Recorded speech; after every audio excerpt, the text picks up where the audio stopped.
कहवा में उखिया उपजी गइले, रसे गुले ऊखी भरी गइले।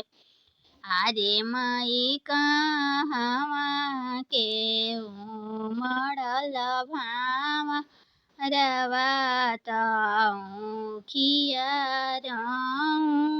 दीदी हले। अरे माई कहवा के उमड़ल भावा रवा त ऊखिया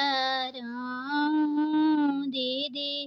जनकपुर में ऊखिया उपजी गइले, रसे गुले ऊखी भरी गइले।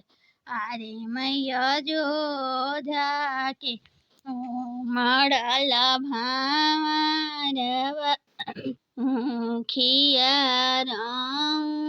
दीदी हले। चिठिया जे लिखेले जनक समाधि, देहु न राजा दशरथ।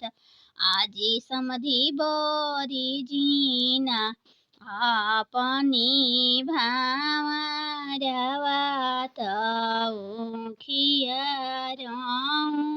दीदी हले। ऊखिया चिठिया जे लिखेले राजा दशरथ समाधि, देहु न जनक समाधि। आजी समधि बरी जीना अपनी बेलिया तरतिया मोदक रे रतिया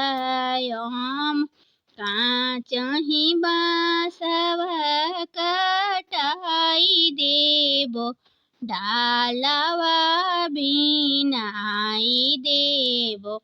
आजी समधियो ही डाले तो पबो बेलिया त ओरहन छूटी जाई है, ओरहन छूटी जाई है। आजी समधियो ही डाले तो पबो बेलिया त ओरहन छूटी जाई है, ओरहन छूटी जाई।